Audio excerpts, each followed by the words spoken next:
Why tech, I suppose, if you'd sort of started off your career thinking, oh, that's not me, I'm not an engineer? The mission, how do we make half of the world's habitable landmass more sustainable and productive? I'm like, that's just something that gets me out of bed every day. You're walking into a new startup that's never had RevOps before.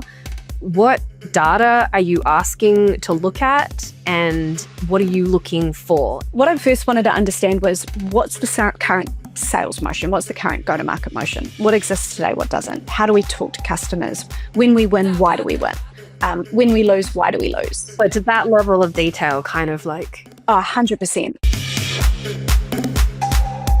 Hi everyone, I'm Sam Wong, one of the Blackbird partners, and welcome to another episode of Wild Hearts, where we uncover the bold moves and the unlikely paths behind extraordinary founders and operators. Today's guest is Andrea Quinn, who's VP of Go-to-Market Operations at Halter, New Zealand's latest unicorn and one of its fastest ever growing and most remarkable companies. Halter helps farmers manage their herds and their land better with smart collars and software. Andrea's journey to tech isn't your typical one. She started in fashion retail, working at H&M, and took the framework she learned about how to drive in-store retail sales to the world of B2B enterprise software at Vend, and now to Halter.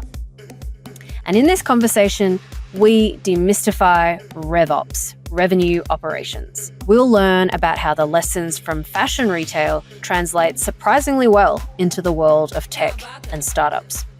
We also dive into what it really means to do RevOps at a fast-growing startup, how to know when your systems aren't working, and what Andrea's learned about scaling both companies and careers across industries. This is a story about reinvention, operational excellence, and finding patterns between worlds. Dre, as I affectionately call her, is one of the most incredible operators I've been able to witness up close in the last few years. So let's get into it. So thanks so much for giving up your time. I'm really excited to do this one in particular because infamy of your kind of like reputation is sort of spreading throughout the portfolio network. So hopefully this can be like very high leverage use of your time. You can kind of like download a bunch of insights and all the rest of it and not have a call with every single person who wants to have a call with you. And so there's sort of two areas I really want to dig in. One is kind of like career pivots, because I think your career is like a really cool example. Did you ever imagine you would have a career in tech sort of when you were finishing high school and going into university or tertiary education? No. I think there's kind of a misconception, or there certainly was, I don't know, back when I was coming out of high school in 2004 it was, which was kind of like tech was for engineers. And I was like, broad term, don't know what it is, not my thing. Like it was very, very foreign. And I even think back then, obviously I'm now in the world of revenue operations, but revenue operations wasn't even a function. Like it wasn't even a profession back then. I think back to what little I knew, particularly back at school, around what opportunity could look like. And I would say that across any industry. Yeah. So in short answer to your question, no, absolutely not. Yeah. So step us through the kind of like career arc. So you started off in fashion in garment construction, if I have that right, and then went into merchandising? Yeah. So when I was studying, I was in retail, fashion retail.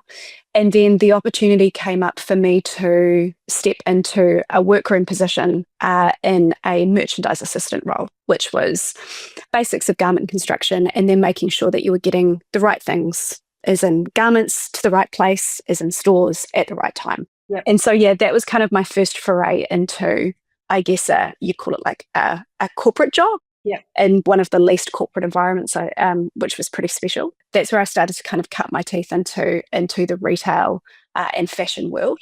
I was there for about 3 to 4 years and ultimately ended up managing production and then making sure, stock levels across stores were correct, movements, all that great stuff. And in that time, I worked with factories in China for garment production and then making sure production schedules were delivering as they needed to, etc. And you had to do that in order to make sure that the garments ended up in the stores at the right time. Is that sort of the connection there? Yeah. So what would happen is our buyers, we were a pretty small team, but the team that would go out and buy would do that seasonally. So they'd bring back a collection, they'd pull together what the collection would look like. And then ultimately I was part of the team that then went, okay, well, when do we want the specific line to be delivered in store? When is it perfectly timed? Right. And the thing I love about the purity of retail, and then particularly for me, fashion, which is something I'm pretty passionate about, is that when you stood back and thought about what a collection looked like, it was like when you walked into a store, what did you want the store to look like? What was the right mix? What was the right mix of the fundamentals, like tops versus bottoms? Right. When did you time things seasonally? How many do you produce of each of those separates? How do you want the color to look? How do you want the palette to look in store? Yeah, it came down to like what you ultimately wanted as your end result for a customer to walk in and just be like, yeah, okay, what am I going to buy? What is it today? What's going to compel me to come in and spend my money here? And then reverse engineering that, basically to be like, okay, well, here we are today with this on a piece of paper. How are we going to get it to a produced garment sitting in store ready for someone to purchase? So how does all of that experience of like, I've never really understood what the word merchandising really meant, but the way you just explained it, I'm like, oh, it's optimizing, product assortment and all the rest of it to maximize sales and profitability. Is that kind of a fair sort of characterization? Yeah. Talk about how all of those, learnings, skills, etc., translate into how, you should think about a software business, and maybe even take a step and sort of your first tech job was, if I'm not wrong, at Vend, which is a sort of B2B software company. How in the first place even thought, oh, what I do here could really apply over here? When I think back to like my pathway into particularly the role that I initially stepped into at Vend, which was revenue operations manager, where I'd really found my niche was, and this applied to a couple of roles I'd had, and the most recent one before I went to Vend was when I was at H&M. And the niche that I found was, I guess, kind of like what we just talked about with, starting with where you want to be, like having that picture in your mind, and then reverse engineering, well, okay, well, how are we going to get there? So for me, that kind of, if this makes sense, that's those same fundamental, those carry over, right? What I mean by that is like at H&M, it was my first kind of step into being part of a massive company. I mean, at that point, I'm not sure what it is now, but it was the second largest fashion organization in the world. Wow. I worked for 12 months with H&M over in Australia, looking after Melbourne across to Perth and below, looking after the stores there in a controlling role. And what that meant was effectively, as the controller, I owned the very top, right the way through to the very bottom of the operating P&L for my area. And the way that our teams worked is we were a core team of 4. We had a leader of that area, so a sales leader, and then we had a controller, a HR person, and a visual merchandiser. And we worked as a team of 4. So my role that I played in that was, how do I paint the picture of using data and using kind of those operational, what's going well, what's not, what should we, like, how do we understand, like, if sales aren't performing in a particular area, how do I translate the data into actually telling that story and allowing us to understand where and how to dig into that problem? And so a lot of it was like standing up basic frameworks of reporting to just be like, every Monday, every day I step in and I can look at the same data sets, but see movements to go, okay, something's increased, decreased, and start to ask. Kind of the most important part of the role was to be able to ask the question why, like ask the right questions. How do you know what data to start to collect? So this is the bit that has carried me through my career. And this is the bit that's not scarily familiar in each of the different industries I've worked in, but like, yeah, I guess like a really beautiful, repeatable model. Effectively, it all comes down to the fundamentals of a funnel. So at H&M, we had something called the commercial equation. Okay. And the commercial equation used to be presented to me as when I would work with actually our merchandising team to kind of be like, hey, this time last year, we were selling pants way better than we are this year. What's going wrong? as an example. And so we'd kind of like understand or analyze like what was going on in the store to be influencing or impacting those kind of data points in the results. And so the way the commercial equation worked was it boiled down to the fundamental inputs of how you would get to your result. Mm-hmm. So in retail, to me, this is like super basic. So you start with, think of it like we're building up to a triangle. You start with your visitor footfall in store. So you go, okay, well, how many people am I going to get it through the door? And then you go, well, how many of those people are actually going to purchase something with me today? What's my conversion rate to transaction?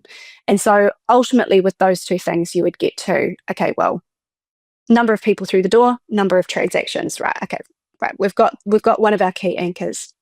Then off to the side, we would go, okay, well, what's the average price per piece that we're holding in store today? So if it was indexed to summer, it would be a cheaper price because it was typically more t-shirts and light garments.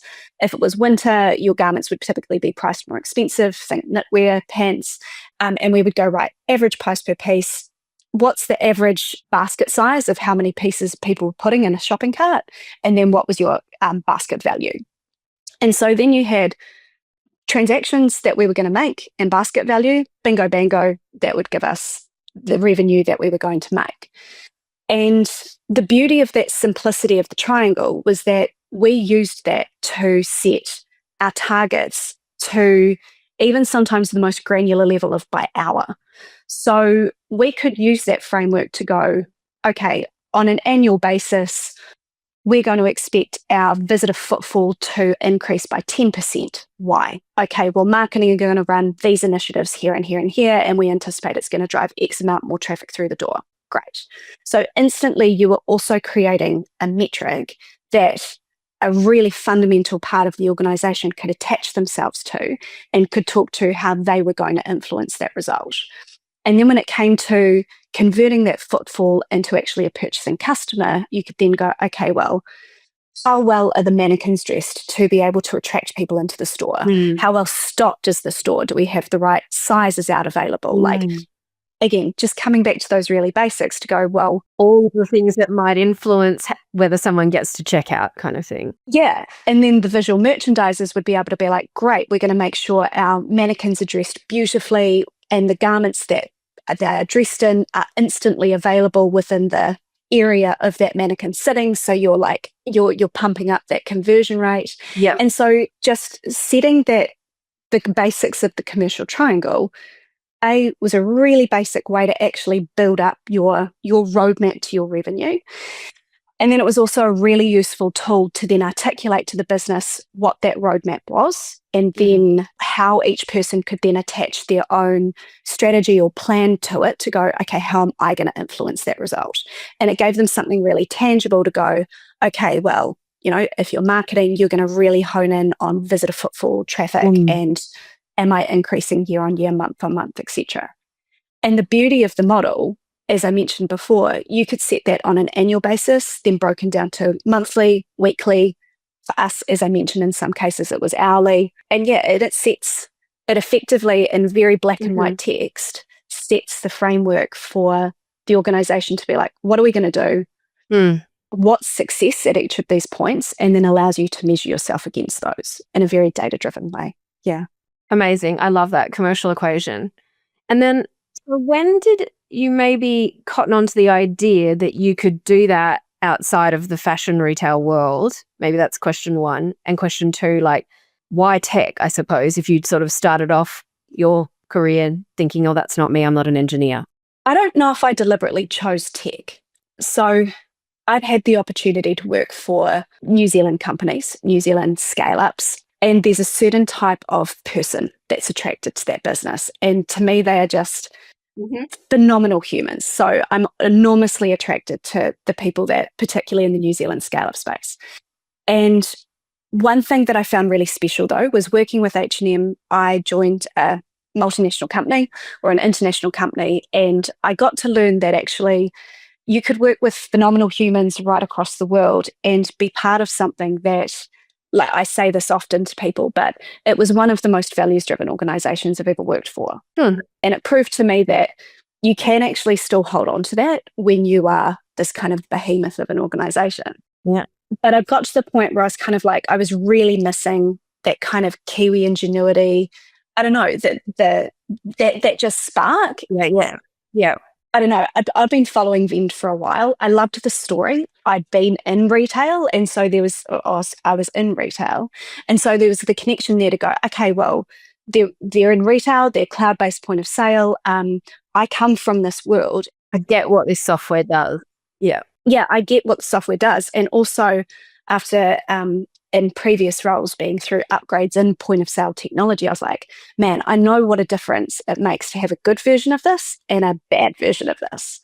And so they looked, I don't know, like you could take your dog to work. It was a bunch of like cool, fun, smart people. And I don't know, when I went for my first interview there, the people I met, I was like, wow, it just feels like coming home. So it wasn't an active shift into tech itself, but I really loved that it was solving a problem that I had felt on the front line. And that's kind of where I applied for the revenue operations role, more to kind of go, hey, it feels like this is a job where they're looking to go, hey, we've got some hard problems and we're looking for someone who likes solving hard problems. And so it didn't mean that I needed to be an engineer or, you know, like it wasn't like a highly specialist skill set they were looking for, but I was like, wow, this could be my entry into a really great company. Yeah. So I kind of went in a little bit blind, I'd say. Was there a revenue ops person at Vend before you, or were you the first? No, there was a team of us, actually. I think a team of about 4. Oh, wow. Okay. Yeah, 4 or 5. And so the way we were structured is, and I kind of carved this spot for myself, which I can walk through a little bit more shortly, because it answers the question of how did you bring like the concept of like the commercial equation over into tech. But the way that we were built out was effectively revenue operations you could think of as kind of 2 key pillars. The first was go-to-market planning, insights, really thinking through what's our targets, how are we going to get there, are we on track, off track, why, and supporting leaders to be able to drive really efficient and profitable revenue.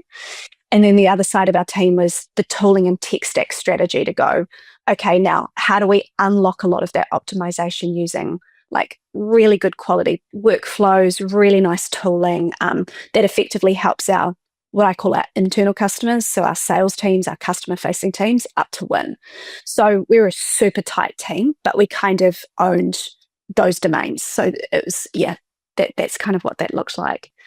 I guess the kind of question of like, how did I figure out I could translate what I'd learned from like my time at H&M over? I kind of want to understand, and I probably use the term quite a lot, but I want to understand the roadmap of how we're going to get somewhere. I won't quite rest until I'm like, I want to know every single step we're going to take, what time we're going to take it, like what direction we're heading in. I won't kind of rest until I know that that's like clear as black and white on a sheet of paper. I think it was probably on like my day 3 where the team, and I won't remember the metrics quite perfectly, and I'll make them up anyway, but I think I was sitting there and we'd just crossed over into a new month.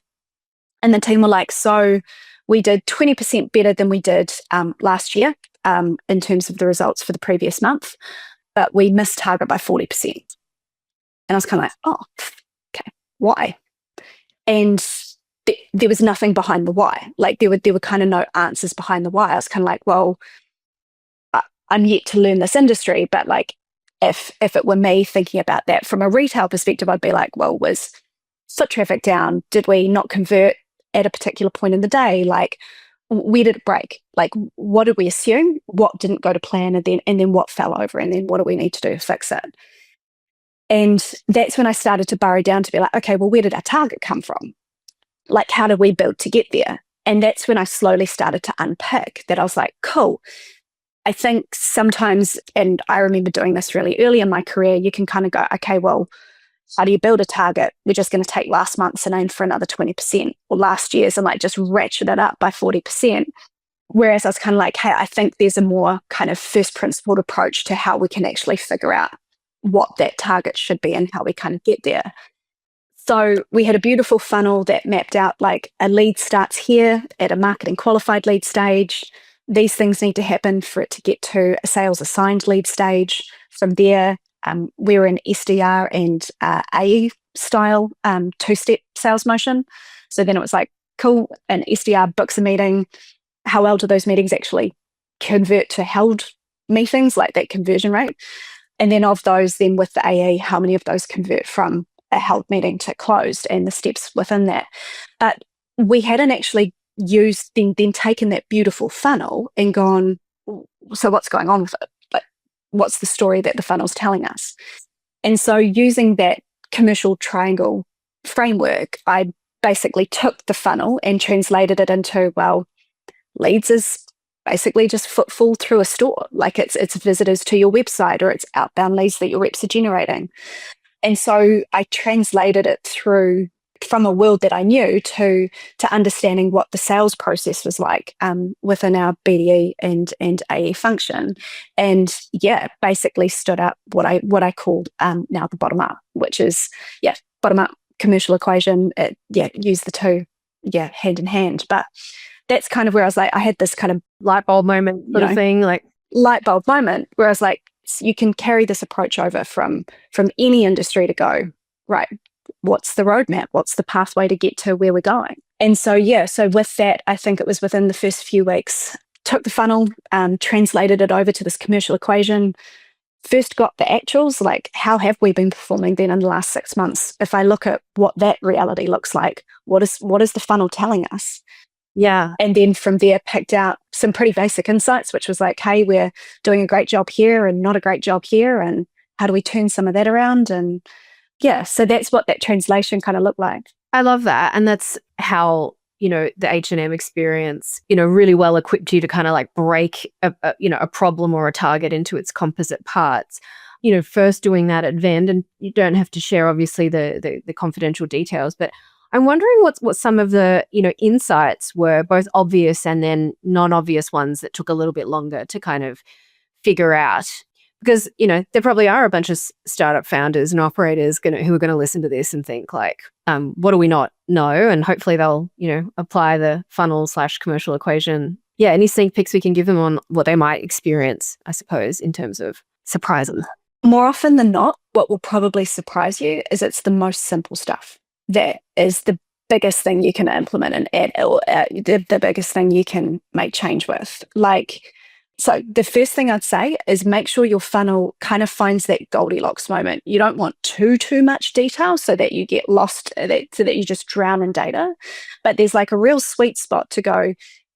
Others might disagree, but in my opinion, you can do better than just MQL, SQL, and close one. So marketing qualified lead, sales qualified lead, and close one. I'm like, your data can do more for you to allow you to ask better questions. So, but really relating that back to going like, what's your sales motion and how does your funnel best serve you to tell you the story of how that's going?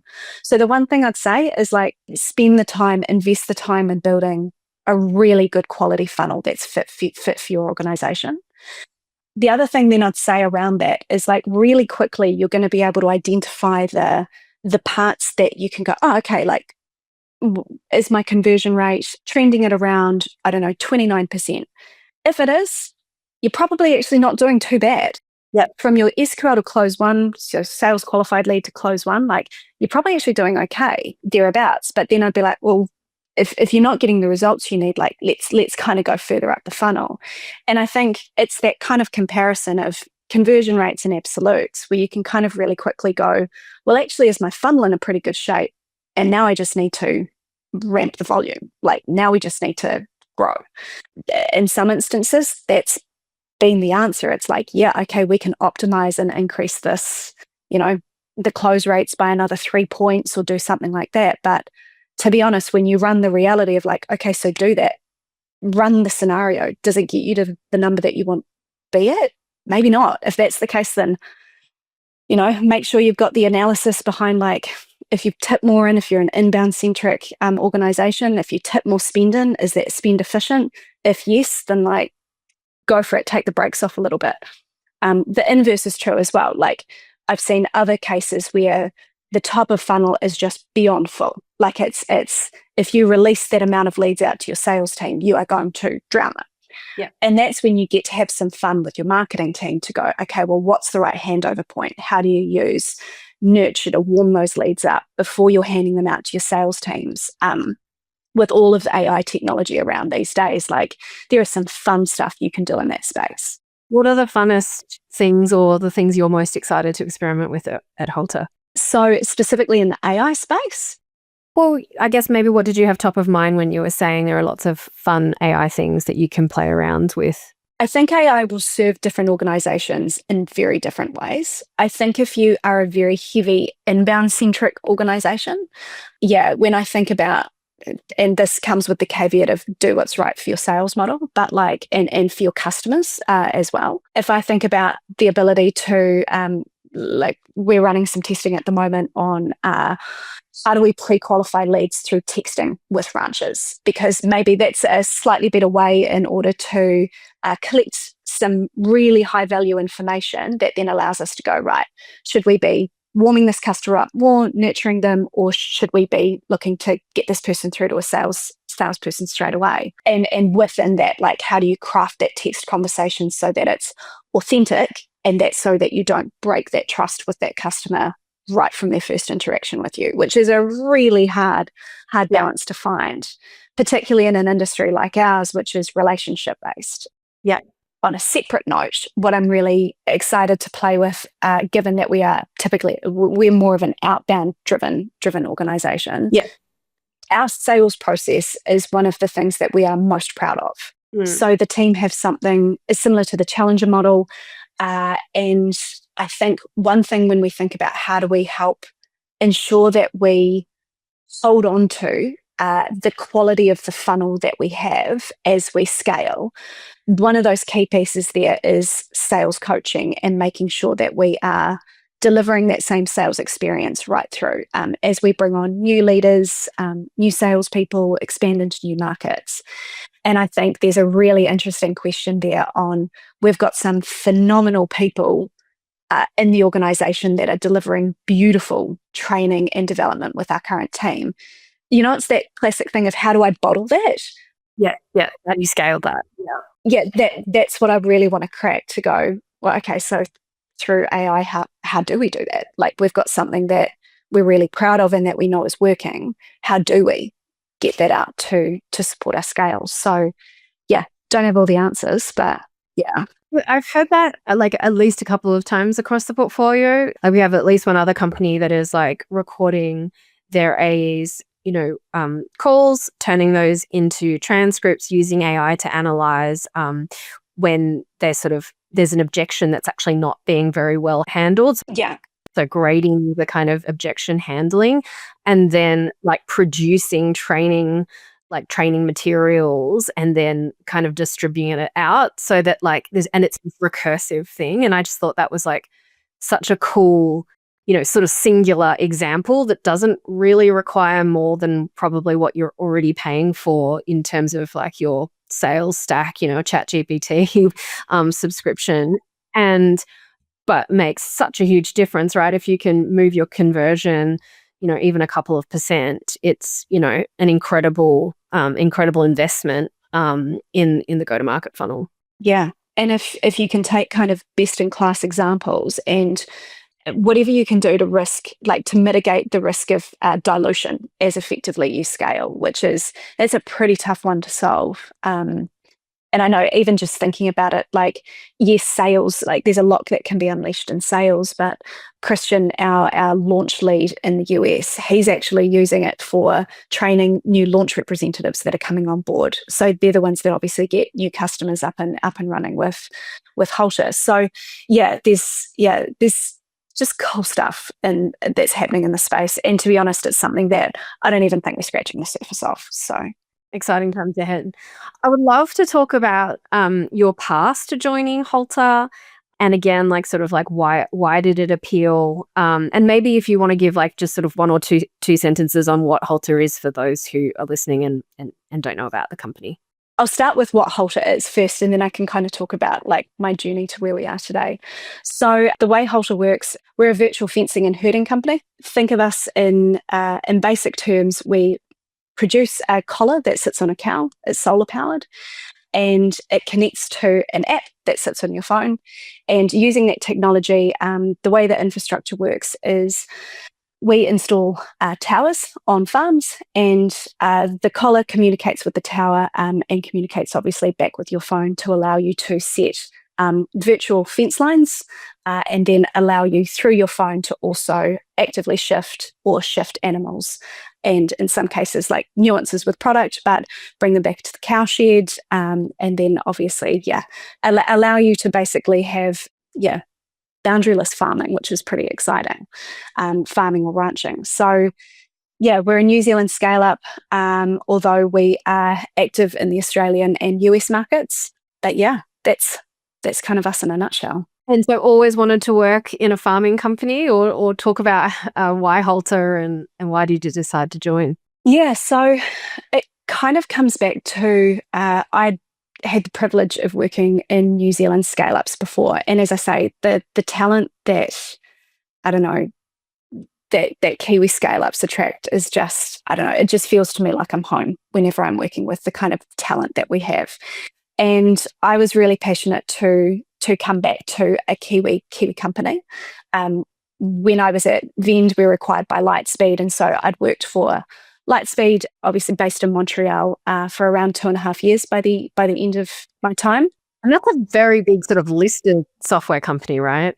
Yeah, it is. I think at the time we were about 2,500 people. I was leading a team of about like 80. But I was really passionate about stepping back into a Kiwi company.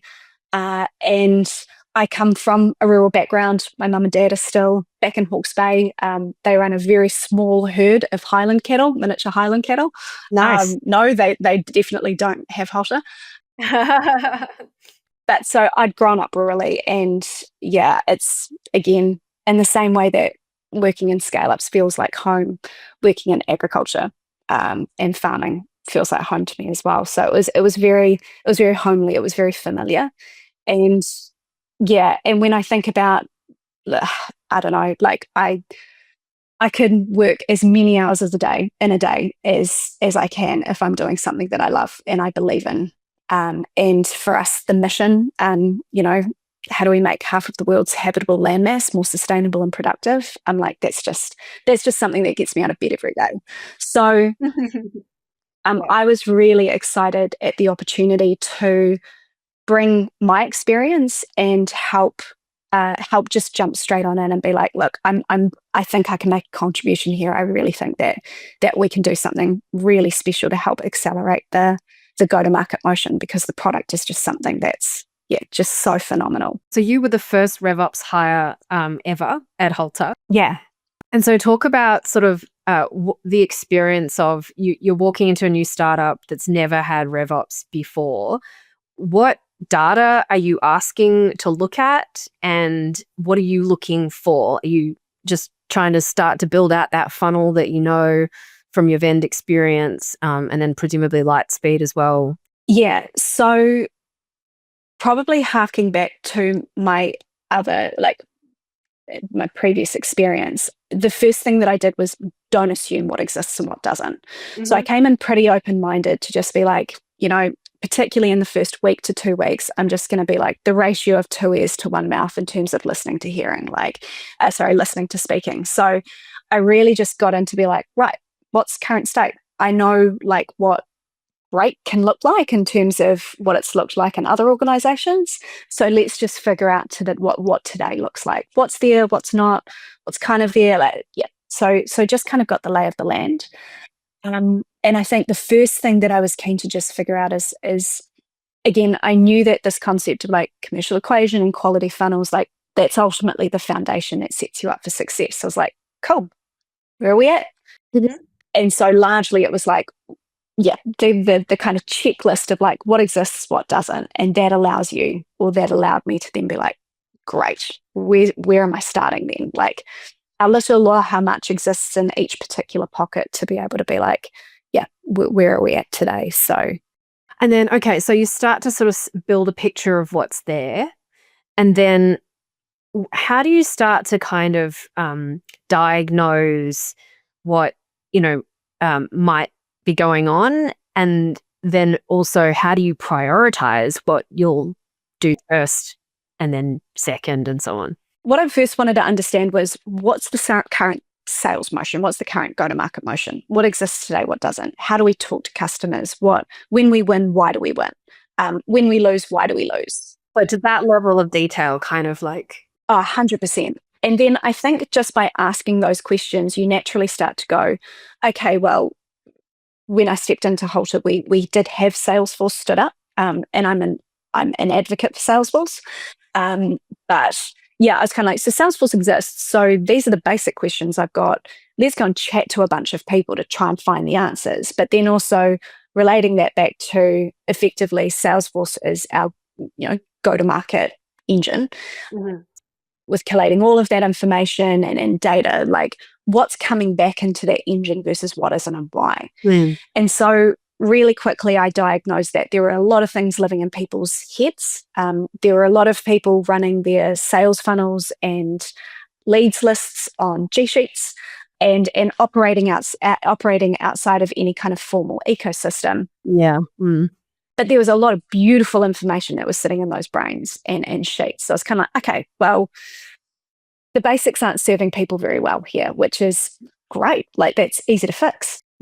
Yeah. So for me, I was kind of like, where does the funnel start?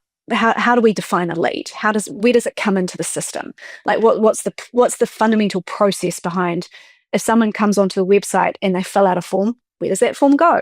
How do we capture the forms being filled out? What system does that come through? So I'm also painting the picture of what that current ecosystem or that tool stack looked like, or we're kind of enabling you to diagnose where those gaps were. So yeah, just kind of piecing together the whole, I don't know, when you get a puzzle out of the box and you first separate out, like, what are the borders and then what are the pieces in the middle and what are the colors that all look the same. So effectively just starting to build that picture out. And so it was like, cool, what lives in people's minds? What's the tooling not doing for people that it should be? And then from there being like, right, for us to even understand or know where to start, for us at Halter, we were like, we need a funnel that serves us better. So we need to completely rebuild that. So it's actually a tooling issue, like the tooling was, or the software was like the best place to start in that case. It was twofold. It was, let's design the funnel to understand the story, because we didn't have, we had different definitions floating around the organization around what a marketing qualified lead was, or a sales qualified lead, or even close one. It was kind of like, this person thinks a close one is this milestone, and another person it's saying is that, right the way through to, okay, so at what point do we invoice? What's that invoicing experience looking like? So let's chase it all the way through to the most important piece, which is revenue. So it was like, okay, well, right now we can't get a clear picture of what the funnel story is, because the data's just, it's not serving us well. So we really took a step back and we're like, right, we believe our sales process is right for us. Now let's match up and build a funnel that tells the story of how well that sales process is going for us. So that started with, what's our definition of an MQL? What's our definition of each of the different steps of the funnel? What are the things that we know are those big chunky milestones that allow us to be able to unpick and go, if something's not getting from here to here, we've now got the ability to really drill down and diagnose kind of what's going on. And so that's literally just we did it on a whiteboard, and we fired up a G sheet and we aligned on definitions. And then we came to the tooling part, which was, okay, now we're going to make sure that the tooling is doing the lifting on making sure that the funnel is moving and capturing information like it should do, which is everything from we need to date stamp the minute that a lead enters this point. And so the minute that it's assigned out to a salesperson, I want to know how long it is until the first activity is made on a salesperson actively reaching out to that lead. Cool. So let's make sure that our systems are doing what they need to capture that information. And then from there, you've got all the data points to allow you to build out reporting that allows you to then ultimately tell that story and then, be able to shape and understand what the funnel's telling you. So yeah, really getting the tooling and the systems to do that work. And through that as well, being ruthless about what you want your people to be doing and what you don't want your people to be doing. So finding that balance of like really good quality automation, that means that your people aren't getting lost in admin. But then when it comes to the important stuff, like to me, Salesforce pipeline hygiene, like it is a rep's responsibility to go, what's the latest close date on this lead? If it's a stale opportunity, I want like that rep to be jumping in and adjusting those close dates themselves. Like that's where you kind of go, automation exists for good of removing admin from people so they can concentrate on the important stuff, like knowing exactly the health and the status of their pipeline and updating that as they need to. So yeah, to wind it back to your question, like where do you know where to start? You can't begin to fix the right thing if you don't know exactly what's going on. And so the first thing was to be like, well, let's build the framework so we kind of know what's going on. And that's where funnel design and then making sure the funnel operationally was working like it needed to in the CRM was like kind of first cab off rank for us. Yeah. And you know how at the beginning you sort of said you can get too lost in the detail when you build your funnel. You can go too far too quickly.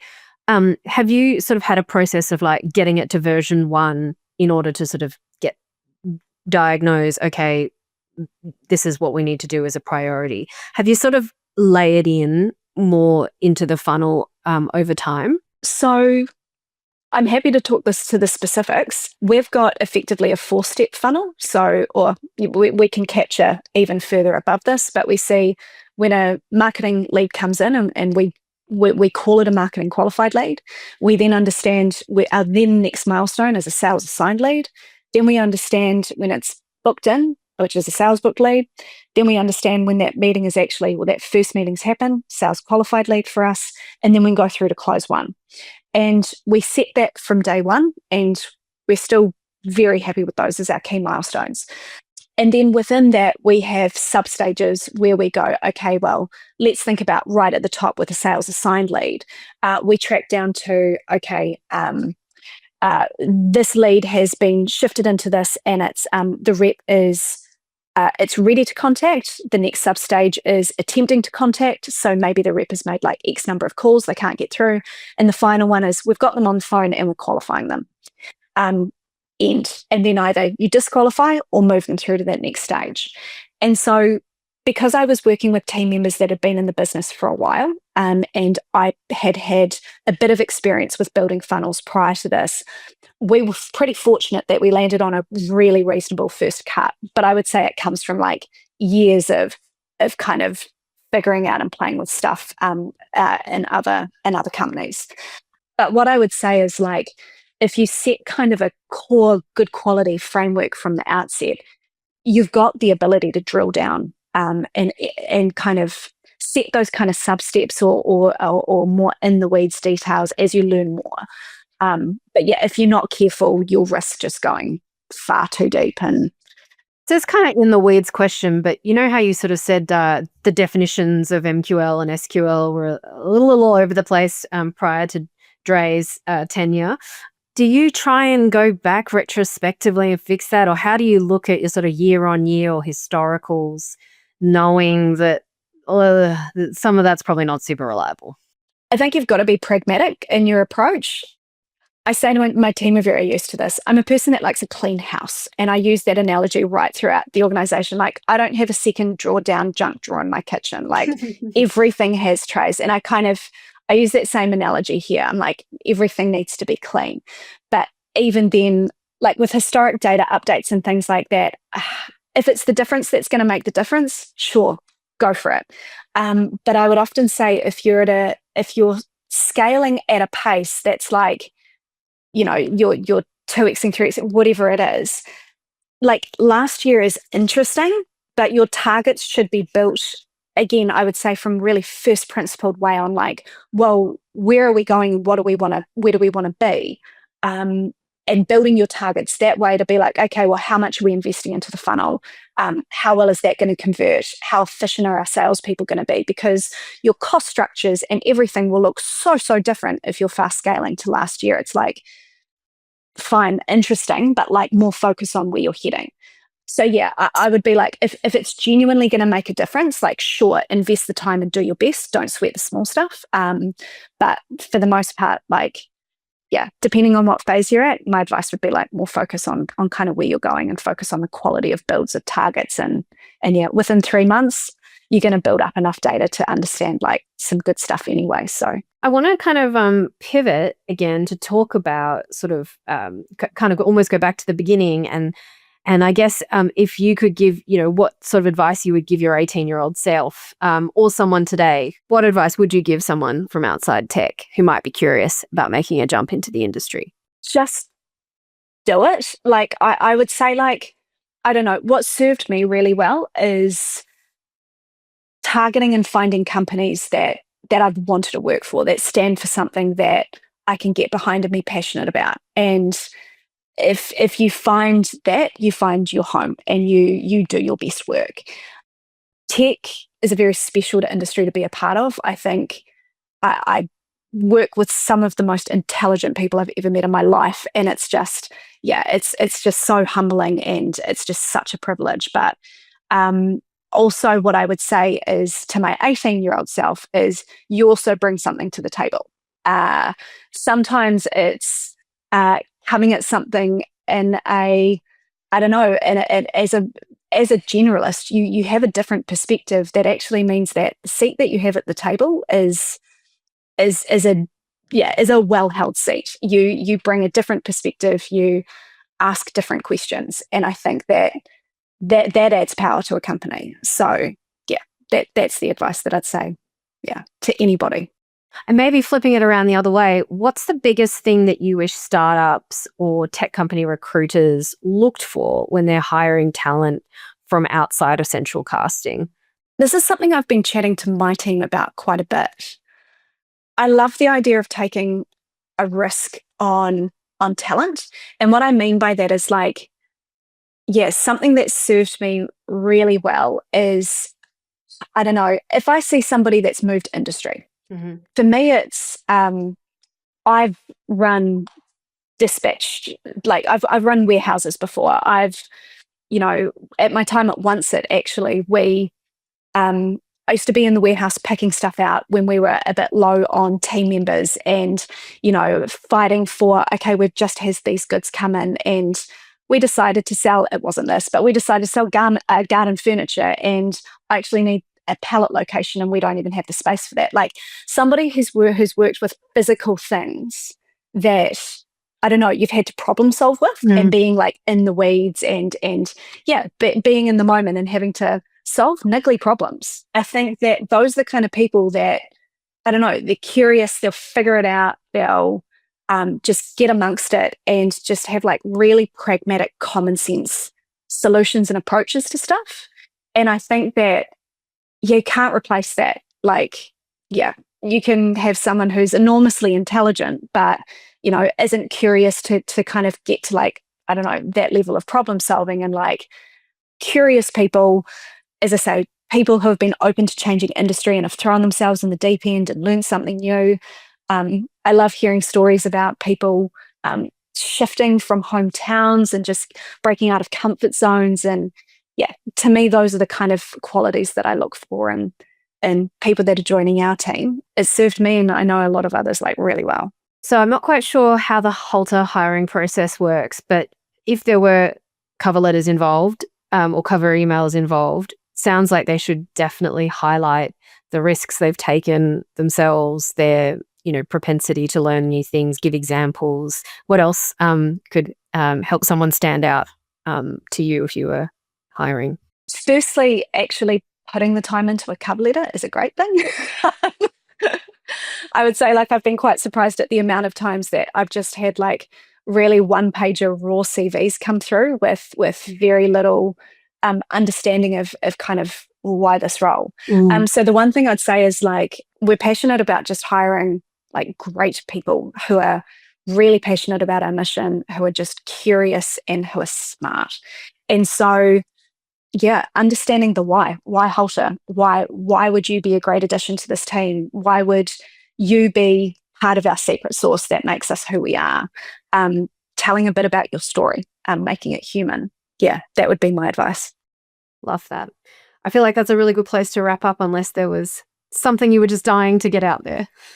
No, all good. I think I tried to make sure I covered off we got to the level of depth and definitely got the commercial equation, which I love. And I feel like, yeah, I could write a blog post on it and just get you to proofread it and just share that around in the portfolio from now on. Yeah. Because that's just such an amazing framework. And like, I can't remember if I told you this, like I started my startup career in retail as well. So I was in retail like all through uni. And then my first startup job was in e-commerce at surfstitch.com.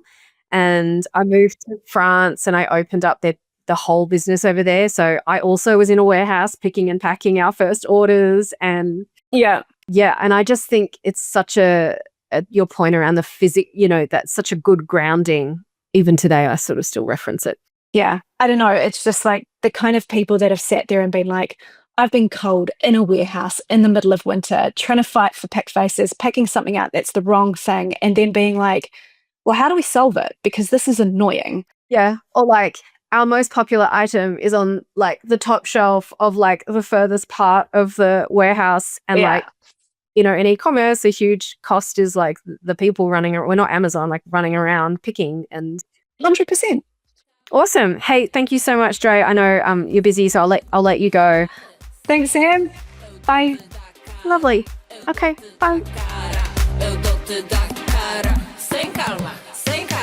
Thank you so much for joining us for another episode of Wild Hearts.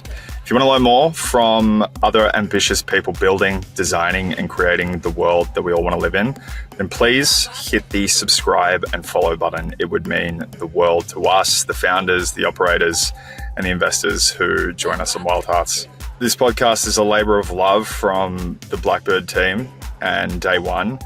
The show is produced by Camilla Herring and Melia Rayner at Blackbird. Our marketing genius is Eva Telemakis, and our editors are from Day One, Annie Jones and Sanjay Chabaria. Thank you all so much for listening, and we'll see you next week.